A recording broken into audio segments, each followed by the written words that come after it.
అద్భుతమైనటువంటి చక్కటి గుణములు కలిగినది.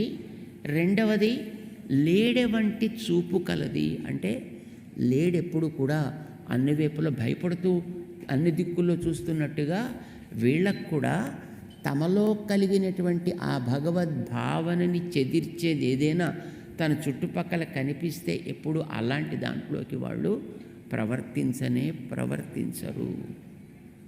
కాక భగవంతుని ఎప్పుడు జాగ్రత్తగా కాపాడుకుంటూ ఉంటారు. ఇప్పుడు నిజమైన ప్రేమ కలిగినటువంటి వ్యక్తులు భగవంతుడు ఎంత గొప్పవాడైనా ఆయన్ని తాము కాపాడేవాళ్ళము అని అనుకుంటారు. ఇప్పుడు నందగోకులంలో కృష్ణునికి ఆపదలు వచ్చాయండి, వీళ్ళెవరూ రక్షించలేదు ఆయన. పూతన వచ్చినప్పుడు పూతన నుంచి ఎవరైనా రక్షించారండి? ఆ ఊళ్ళో ఉండేవాళ్ళు కృష్ణుడిని ఆయనే రక్షించుకున్నాడు తనని. కానీ వీళ్ళేదో రక్షించే ఉద్యమం చేస్తారండి. ఆ ఉద్యమం చూసి సంతోషిస్తాడు, మిగతా పనులన్నీ ఆయనే చేసుకుంటాడు.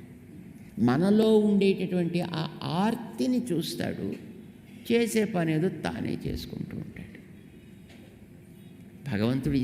చూడండి, లేకపోతే లోకాలన్నీ రక్షించేవాడు దేవుడు అని మనం అంటూ ఆయన కోసం ఏం చేస్తాం? మళ్ళీ ఒక మంచి మందిరం, ఆ మందిరానికి ఒక గడియకి ఒక తాళం, మళ్ళీ దానికి ఒక కీ, ఇన్ని పెట్టి జాగ్రత్తగా పెడతాం. అక్కడ మళ్ళీ ఒక కాపలా వాడు. ఏంటి, లోకాలన్నీ కాచేవాడికి మనం కాపలా పెట్టడం ఏమిటండి? ఇది ప్రేమ కలిగిన వాడు చేసే పని. అది రూల్ కాదండి, అది ప్రేమ యొక్క పర్యవసానం. అది ప్రేమ ఏం చేస్తుంది? తెలివిని తల్లకిందులా చేస్తుంది.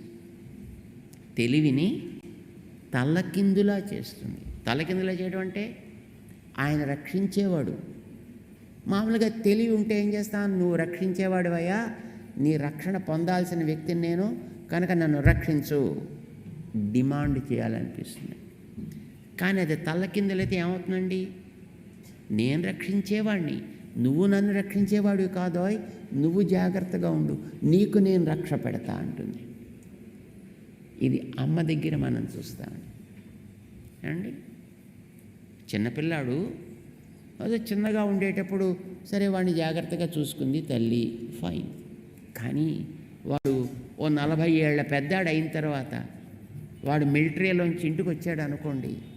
ఇంటికి వచ్చి వాడు సూట్ కేసు పట్టుకొస్తుంటే పాప అమ్మ గుమ్మల్లో చూసి, ఒరే నువ్వు మోసుకొస్తానురా, నాకు ఇవ్వరా, నేను పట్టుకుంటాను కదా అంటుందండి. ఆవిడేమో అప్పటికే 70 ఏళ్ల పెద్ద ఆవిడ, మనవాడు 40 ఏళ్ల పెద్ద ఆయన. ఆవిడికి బలం ఉందా, ఈయనకి బలం ఉందా? కానీ వీడు అది మోసుకొస్తుంటే అమ్మ చూసి, ఒరే ఎందుకని నీకు అంత శ్రమ, నాకు ఇవ్వరా, నేను పట్టుకొస్తాను కదరా.